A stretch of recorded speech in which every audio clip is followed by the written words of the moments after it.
Profe. Buenos días, ¿cómo les va? Bien, gracias. Qué dicha, me alegro. Buenos días, profe. ¿Cómo va todo, vale?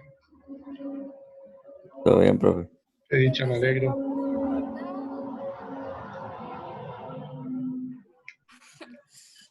Me creció la cabeza, digo.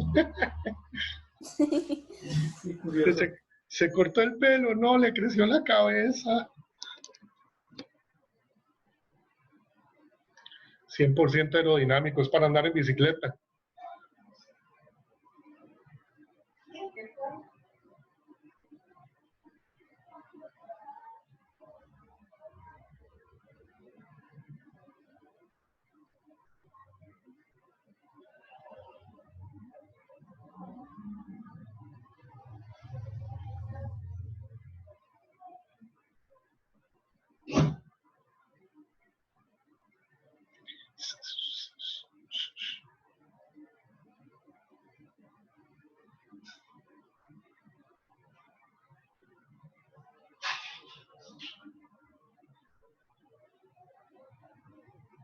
Vamos a ver. Buenas. Buenas.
2 minutos más y comenzamos para ver quiénes acuden al llamado de la selva.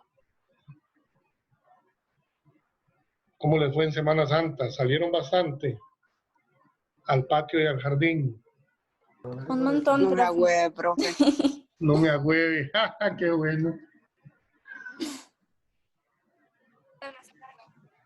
Profe, ¿sabe qué es lo peor? Que hay personas en México, o sea, como TikTokers, que están saliendo y están viajando. Ah, sí, como Gran Gracia. Cuando comenzó todo hace como un mes. Porque son bien brutos. Sí, cuando comenzó todo hace como un mes, el presidente López Obrador dijo, en México no va a pasar nada. Entonces, bienvenidos a todos los enfermos para que se vengan a curar a México, porque aquí no va a pasar nada de nada. Ah, qué lindo. Y es presidente de un país grandísimo y súper importante. Aparte de A un mí lo que sorteo me de avión, preocupa se es pasa lo de algo. Nicaragua. Ah, Nicaragua está peor. O sea, Que todos, ajá. Nicaragua está peor que México. Sí, está horrible. Porque, además se van a venir para acá. O sea, siempre, aunque síganse las fronteras. Dice que una neumonía, no sé qué. Que no se explican por qué hay casos tan recurrentes de neumonía. Dice que tienen como 22,000 casos de neumonía. Al Viernes Santo, que vi las noticias que tenían casi 23,000, 22,800 casos de una neumonía inexplicable. Usted sabe, Inexplicable, profe, inexplicable. Inexplicable, dijo la ministra de Salud. Pero usted ve usted ve a Daniel aquí, el ministro de Salud, y usted ve a la ministra de Salud de Nicaragua, y usted nada más se agarra el pelo, se agarra la calva ya, ya. Sale corriendo uno del colerón. Profe. Está más terrible. Hola, Marquitos, ¿todo bien? ¿Qué pasó? Alguien se fue ignorado.com, yo no sé. ¿Qué pasó? ¿Y María? Ah, no, aquí está María. ¿Quién salió? No me di cuenta. No, profe, es que alguien le preguntó algo y usted dijo, hola, Marquito. No, sí, profe. Sí, ¿quién fue profe? María. María, Yo. ¿cómo van esas Oreo? Bien. Hola, Sofía. ¿Cómo va Hola, todo, profe. Sofi? Profe, no me va a creer, pero Estoy comiendo hoy Oreo. volví a retomar las Oreo. Así En es toda que, la Semana Santa, no. sí, por eso es que Semana Santa era un descanso. Dejé de comer en Semana Santa, profe. Y de hecho, hasta hoy, hace como 3 semanas que no comí, profe. Eso es un avance. Un avance hacia dónde? O sea, un avance Es en que los... me ganan las ganas, profe. Sí, no, me doy cuenta. Chicos, vea, un placer de volverlos a ver. Ahorita les digo que enciendan la cámara para verlos un tirito todos en vivo, a todo color. Vea, alguien sale y vuelve a entrar. Qué vacilón, qué gozada. Ok. Ya estamos en la última parte ¿qué, Sebas? Pura vida. Qué buena Chema. Obvio. Obvio, Siempre. obvio, sí. Vea, ya estamos en la última parte de biodiversidad con respecto a reinos, y lo que nos queda es darle y alguien diría que es que no los vamos a ver, o sea, sí los vamos a ver, pero darle una pincelada al reino Plantae y darle una pincelada al reino Animalia.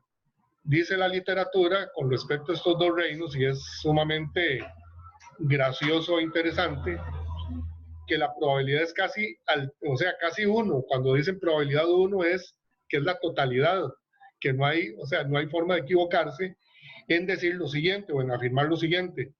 Las especies desconocidas a nivel de plantas se multiplican por millones a las que se conocen.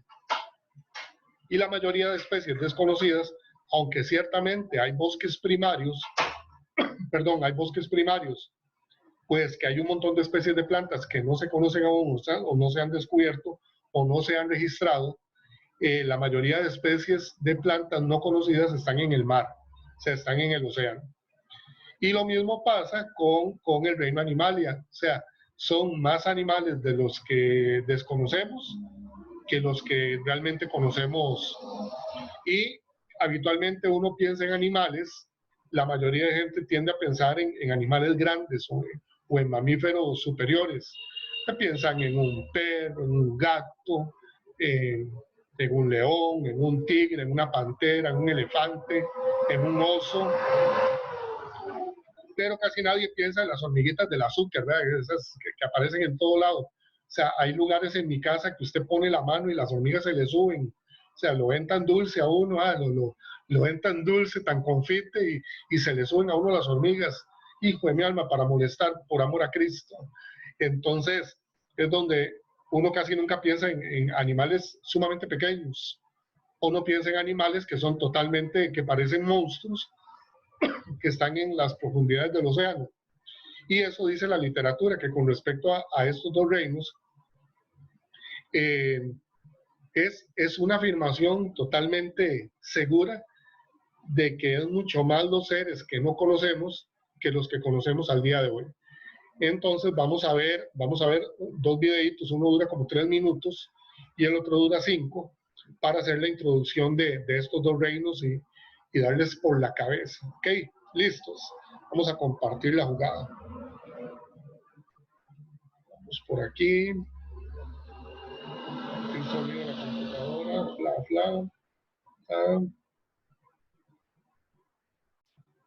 Ay, ahí está. Vamos primero con el reino plantae. Ah, no, este dura 13 minutos, pero igual, explica muy bien las plantas. Había visto que eran como 5. Dice así. Buenos días chicos, comenzamos una serie de vídeos dedicados al reino de las plantas.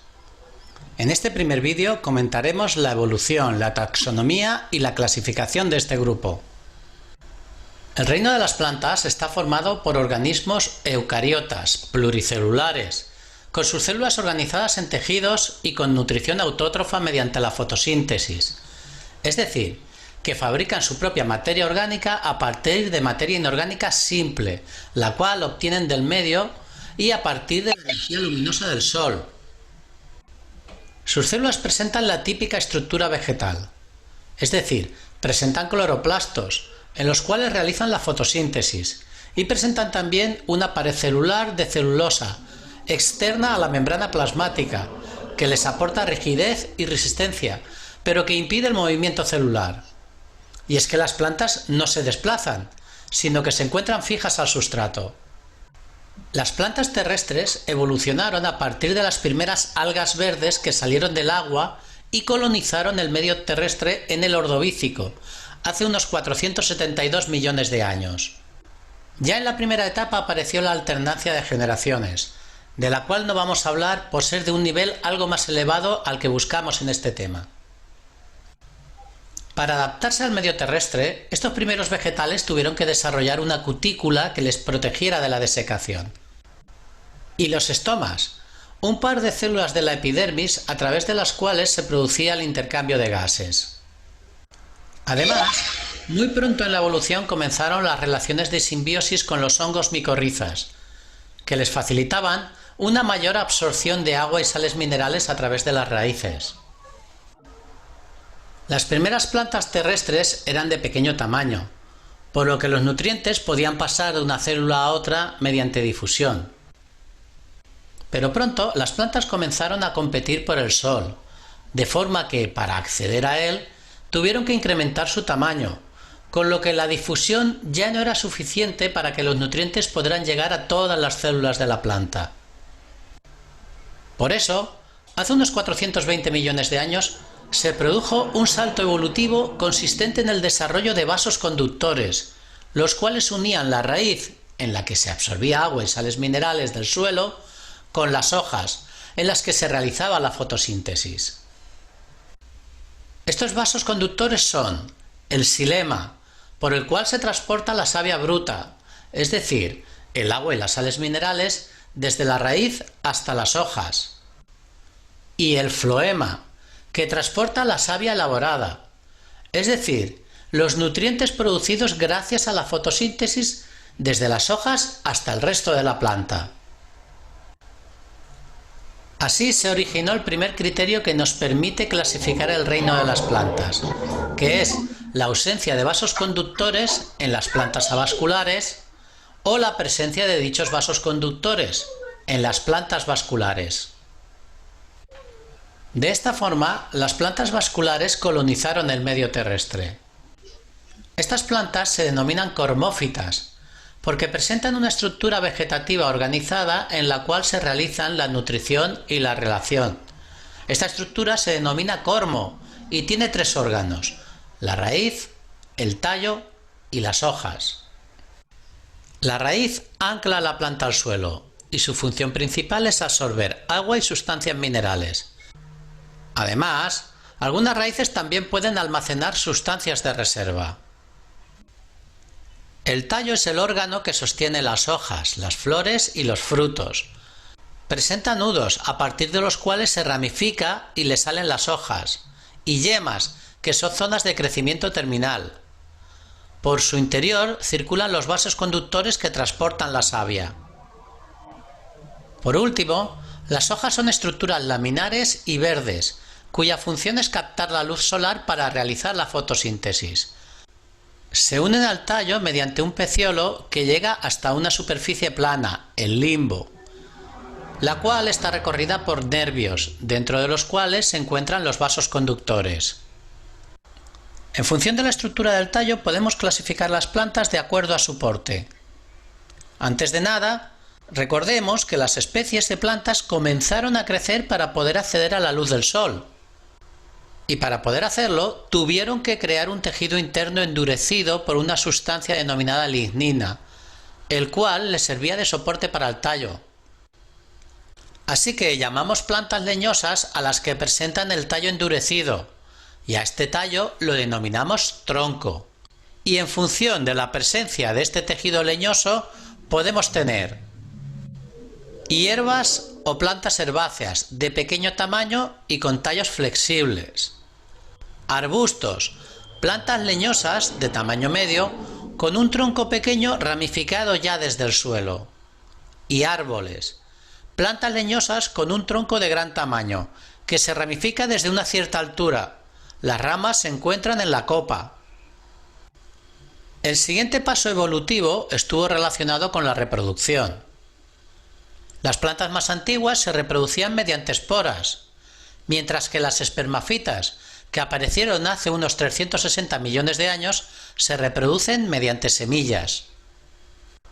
Una espora es una célula reproductora que está protegida por unas cubiertas, las cuales le permiten permanecer en estado de latencia hasta que consiguen llegar a un medio adecuado en el cual desarrollarse. Por su parte, las semillas son formas reproductivas latentes y protegidas por cubiertas, en las cuales ya se encuentra desarrollado el embrión de la planta, acompañado del endospermo, un tejido de reserva de nutrientes que permiten al embrión brotar si se encuentran las condiciones adecuadas para la germinación. Es decir, si queda enterrada en un terreno con humedad suficiente. El último salto evolutivo que utilizaremos en la clasificación de las plantas es la aparición del fruto, que no es más que una forma para proteger a las semillas maduras y para facilitar su dispersión. Este salto se produjo hace unos 125 millones de años y dio lugar a la aparición de las angiospermas. El fruto proviene del desarrollo de los tejidos que protegen al óvulo dentro de la flor. En las angiospermas se produce una doble fecundación. El óvulo fecundado se transforma en la semilla, mientras que el ovario se transforma en el fruto. Una vez conocido cómo se produjo la evolución de las plantas, vamos a clasificarlas en el orden en el que aparecieron en la evolución. Las primeras plantas en colonizar el medio terrestre fueron las briófitas, es decir, las hepáticas y los musgos. Son plantas muy simples, sin vasos conductores, sin flores ni frutos. No presentan estructura de cormo, por lo que carecen de raíces, tallo y hojas verdaderos. Sus raicillas solo les sirven para anclarse en el suelo, pero absorben el agua y las sales por toda la superficie de la planta, por lo que tienen que vivir en medios muy húmedos y sombríos.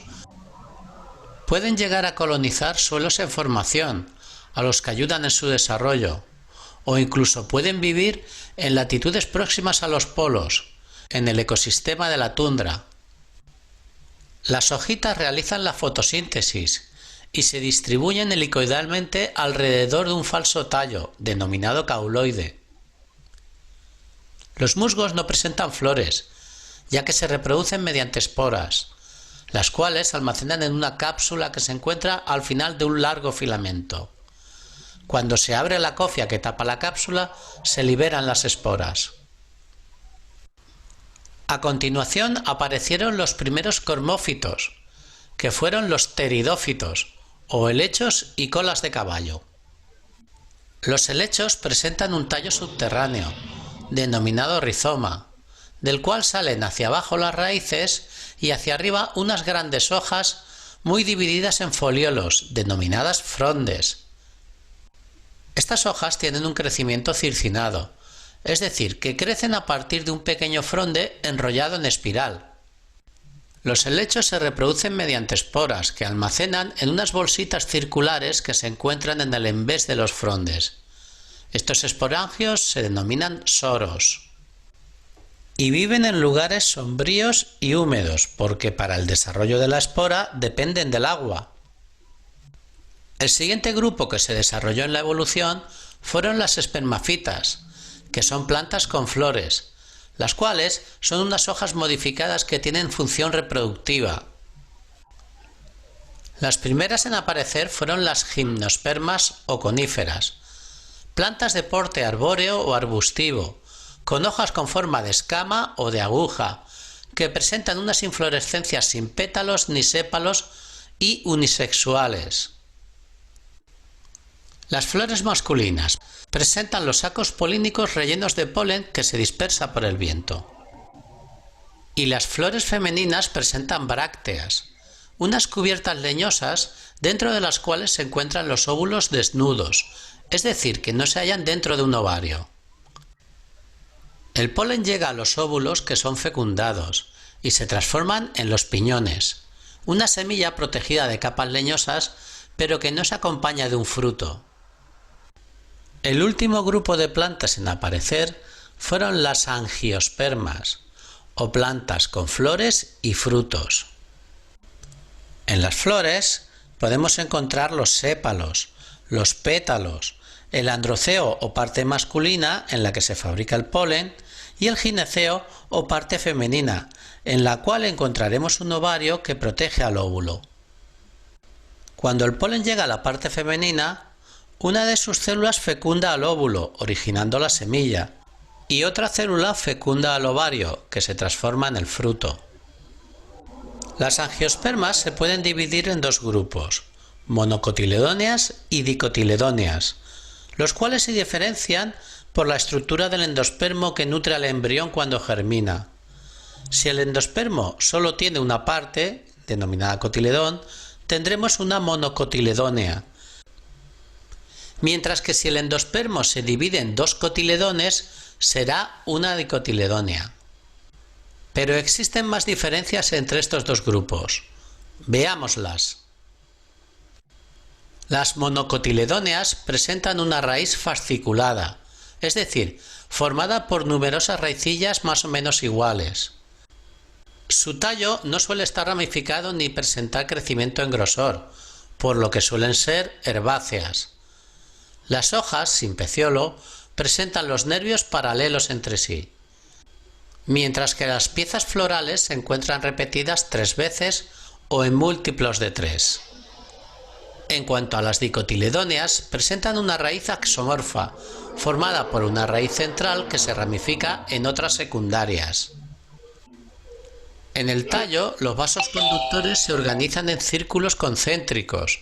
Entre el xilema y el floema se encuentra el cambium, un tejido que produce un crecimiento secundario, el cual le permite crecer en grosor. Este tallo se puede ramificar y las hojas presentan una nervación ramificada. Las piezas florales se encuentran repetidas 4 o 5 veces o en múltiplo de 4 o de 5. Bueno chicos, con esto se completa el vídeo dedicado a la taxonomía y clasificación del reino de las plantas. Espero que hayáis comprendido bien los criterios utilizados en dicha clasificación. Para consolidar vuestro aprendizaje, os proponemos la realización de un esquema en el que se resuman las características de las diferentes clases de plantas y la realización de una práctica en la que clasifiquemos varias plantas utilizando una clave dicotómica. Hasta pronto. Hola chicos, ¿cómo están? Bueno, Ok, ese es uno. ¿Y el otro? Es este de aquí.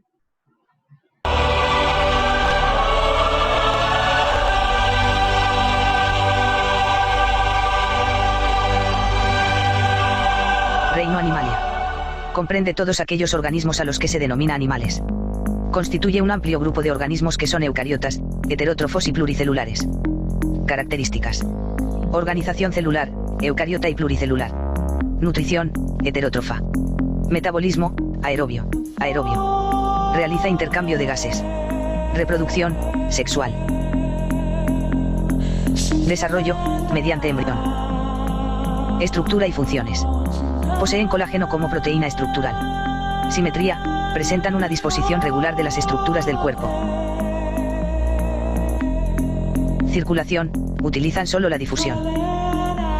Excreción, un producto de desecho primario es el amoníaco. Clasificación.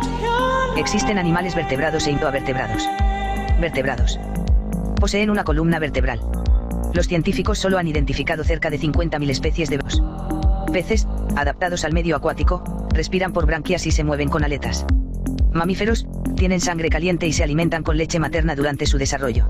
Aves. Existen cerca de 10.000 especies de aves, la mayoría vuelan, son animales ovíparos. Reptiles, comprende tortugas, lagartos, serpientes, cocodrilos y tuátaras. De sangre fría con una piel cubierta de escamas. Anfibios, poseen sangre fría pero su piel es lisa, cuentan con 4 patas. Se caracterizan por ocupar hábitats terrestres y desovar en agua dulce. Invertebrados. Forma de vida animal más antigua del planeta. Es el grupo de animales más cuantioso. Artrópodos. Tienen su cuerpo y sus patas articulados. Insectos, arácnidos. Crustáceos, miriápodos. Moluscos. Cuerpo blando. Suelen tener una concha externa, como el esculoso. Ejemplos. Los gasterópodos, los bivalvos y los cefalópodos. Gusanos. Designa animales con cuerpo alargado, blando y sin patas. Respiran a través de su piel.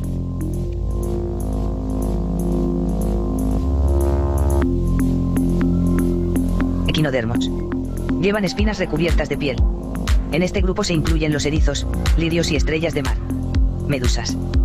Casi transparentes que flotan en el agua. Cuerpo es blando y tiene forma de paraguas. La esponja.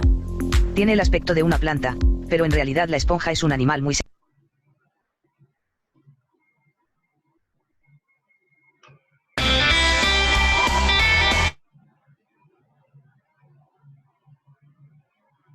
Este animal aquí listo. Ok. Vamos a... Yo estoy aquí. Listo. Entonces, por el lado de las plantas tenemos cualquier cantidad de plantas. Ahí al final el españolete decía que se puede hacer una práctica con una clave dicotómica. Una clave dicotómica es una guía que uno tiene a mano para hacer una práctica donde va diciendo, ¿tiene tal cosa o no la tiene? ¿Tiene presente tal estructura o no la tiene? Entonces, clave dicotómica porque siempre va a comparar 2 aspectos. ¿Tiene frutos o no tiene frutos? La raíz es, por ejemplo, es puntiforme o la raíz es como tipo medusa. Qué sé yo, presenta hojas de vaina larga o presenta hojas de vaina ancha. Eso es una clave dicotómica y eso sirve mucho para clasificar las plantas. Como pudieron ver, el reino Plantae está, o sea, evolutivamente hablando, aparece hace algunos miles de millones de años y proviene precisamente de un, ¿cómo se llama? De lo de la teoría endosimbionte, que era lo que hablaba cuando hablábamos de las bacterias, de que una bacteria unicelular, que fue el cloroplasto, como un cloroplasto primitivo. Ese cloroplasto se fusiona con las primeras plantas que no fotosintetizaban y a partir de ahí evolucionan las plantas y tienen la capacidad de fotosintetizar. Algo de lo importante dentro de las plantas, chicos, es la cuestión de la adaptación que sufren las plantas por el hecho de la altura. Entonces, las plantas comienzan a crecer a nivel de estructura porque necesitaban tener mayor presencia de los rayos solares, precisamente a que ya fotosintetizaban. Entonces, ahí viene la diversidad de las plantas. Por el otro lado, o sea, uno era un video algo lento y el otro muy rápido, ese también les voy a pasar los enlaces. Por el otro lado tenemos la parte del reino Animalia. Dentro del reino Animalia estamos los vertebrados, los invertebrados, los mamíferos, los ovíparos, están los reptiles a nivel de reptiles terrestres, están los reptiles marinos, están los anfibios y están las aves. Empezando por ahí, después hay otra parte que incluye toda la parte de los insectos, incluye toda la parte de los arácnidos, también están los moluscos, las medusas, De hecho, hace poco, eso venía un reportaje el martes, ahora el martes santo, mañana hizo 8, en CR Hoy, de que se encontró un animal que llamó mucho la atención de la ciencia, porque mide aproximadamente 60 metros. El animal tiene el grosor de un cordón de zapatos y es como una megalombriz y mide como 60 metros. Lo que pasa es que el animal estaba enrollado casi sobre sí mismo y apareció en el océano.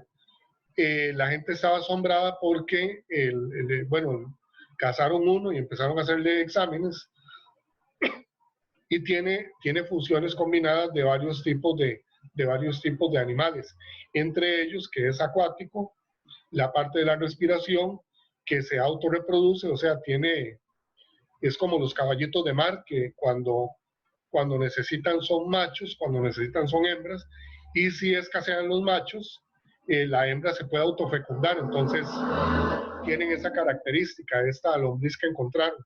Voy a buscar el enlace para pasarles el enlace. Entonces, aquí tenemos de la última parte de biodiversidad, tomando en cuenta siempre el enfoque de biodiversidad, el hecho de que los reinos son mucho más variados de lo que uno piensa, porque uno dice plantas y uno piensa en árboles o en zacate. O sea, nada más árboles frutales o todo lo que es hierba, lo que es arbustos o zacate. Y las plantas van mucho más allá, igual que animales, ¿verdad? Que uno piensa en animales, comen animales superiores y nada más, o en insectos, y va mucho más variado que eso, es mucho más abundante. Voy a duplicar un tirito el libro. Para que veamos algo aquí. Pase. Okay. Estamos en la página 62, donde viene la parte del reino Plantae, página 60. Marca aquí 62, página 60, reino Plantae. Y viene un artículo muy interesante, dice aquí, lee el siguiente artículo y resuelva. Entonces vamos a ver cómo lo resolvemos. Con respecto a plantas, comprenden las plantas que son organismos eucariotas, ahí lo dijo el españolete, ¿verdad? Pluricelulares con tejidos diferenciados y con nutrición autótrofa. Eso es lo que les da la característica más válida para identificarlos. Pertenece a este reino todas las plantas que conocemos y pertenecen a este reino todas las plantas que aún no conocemos. Vea qué interesante el enfoque que le dan con este articulito. Dice, viajar al planeta Marte es un tema muy complicado. La misión que lleve a colonizarlo, si es que ocurre, ha de ver antes un proceso de adecuación conocido normalmente como terraformación. La terratransformación de Marte es un proceso hipotético con el cual el clima, la superficie y las cualidades conocidas del planeta podrán ser deliberadamente acondicionados con el objetivo de hacerlo habitable por seres humanos y otro tipo de vida terrestre. Es decir, la idea de conquistar Marte no es, para los que vieron la película de Matt Damon, que se queda perdido en Marte y después pasa un tiempo ahí y la misión va y lo rescata. La idea de terraformar Marte y de los que tienen pensado conquistar Marte es hacer una segunda Tierra. Eso es sumamente difícil. Vean lo que dice aquí. Para lo anterior, actualmente existen varios proyectos que están definiendo cómo construir mediante biotecnología un organismo sintético modificado genéticamente tomando como base uno natural, capaz de producir cierta sustancia, como sería el oxígeno, a partir de otras más abundantes del entorno o del ambiente, o para ayudar a otro organismo a aprovechar mejor los recursos existentes y que son escasos. ¿Por qué dice escasos? Porque, bueno, ya se comprobó que en Marte sí había agua o hay agua, ¿verdad? Pero es agua subterránea y no es que está por cataratas, sino que es pocos pozos que podrían encontrarse, por ejemplo, para suministrar agua pura o agua dulce, que es lo importante. Con esto, por ejemplo, se puede ayudar a las plantas a fijar nitrógeno más fácilmente,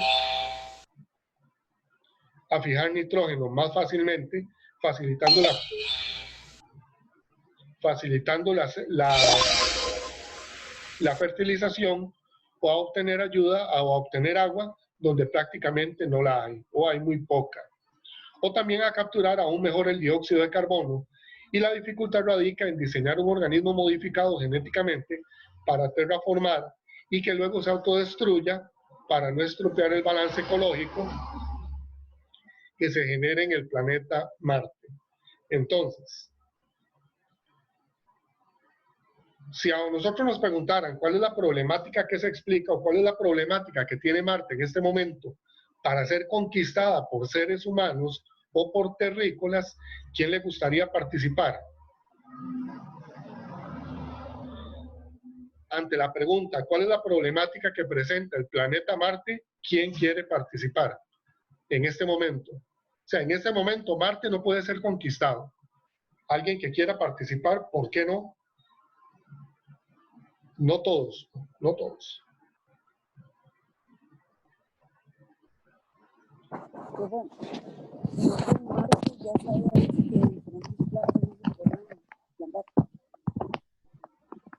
Otra vez, Sebas, es que ya habían hecho plantaciones de lechugas y no me acuerdo qué otros vegetales en Marte. ¿Es mentira o...? sí, actualmente lo que se ha mandado son sondas que han, bueno, ahí dentro de ellos está una que es muy famosa, la más famosa es la Curiosity, que ha hecho, ¿cómo se llama?, reportes de la superficie y del contenido, digamos, del contenido químico del suelo, principalmente para ver cómo se podría comenzar a terraformar. Y lo otro importante es tomar en cuenta el ambiente, ¿verdad?, a nivel de clima y a nivel de atmósfera. ¿Cómo está eso? A ver, vamos a ver a uno. Ok, pero en la actualidad Marte, digamos, no tiene como, en esto para los que vieron la película de Matt Damon, esa Marte, que se llamaba Marte, o Rescate de Marte, era la cuestión de que él se queda ahí varado, y él hace la huerta y todo, pero él logra hacer todo esto en un ambiente sellado, donde puede casi duplicar las condiciones de la Tierra, ¿verdad? O sea, el único que aprovecha es el área extensa que hay, para poder hacer como una carpa de circo y sellada, está literalmente al vacío, pero llena de aire, ¿verdad?, para poder duplicar las condiciones atmosféricas del planeta Tierra. Y por eso es que él comienza a hacer plantaciones de papa, creo que era papa, zanahoria, tomate, chayote, o sea, él va haciendo ahí él hace varias huertas y logran ser exitosas porque él logra duplicar las características ambientales con respecto, o sea, las gemelean, logra clonar las características ambientales con respecto a la Tierra. Si no fuera por eso, así como está Marte, no puede conquistarse. O sea, si alguien quiere ir a hacer un viaje a Marte con el motor de plasma y con todo lo que usted quiera ponerle, usted logra ir a Marte, se queda un rato, se devuelve y no hizo nada. ¿Por qué? Porque va a ir a darse cuenta que no puede conquistar Marte actualmente. ¿Okay? Por eso, y eso lo dicen cualquier cantidad de astrónomos y cualquier cantidad de físicos, la posibilidad de que ante un cataclismo mundial, cierta gente escogida saliera en naves como arcas, que así se les han llamado, y salieran para nuestro planeta más próximo, que sería Marte, para tratar de conquistarlo, no es tan sencillo. Número uno, el transporte, que digamos que de los males sería el menor de todos, pero una vez que usted logra transportarlos, el problema no es llegar allá, el problema es instalarse allá. Y eso es el problema a nivel biológico. De hecho, ¿cómo se llama? El enfoque que se le da es que la primera línea de batalla para poder terraformar Marte es que el reino Plantae logre ser exitoso. Y de hecho esa es la primera línea de batalla para, o sea, si uno se estudia toda la parte de la evolución del planeta, una vez que habían bacterias, el problema de las bacterias es que las bacterias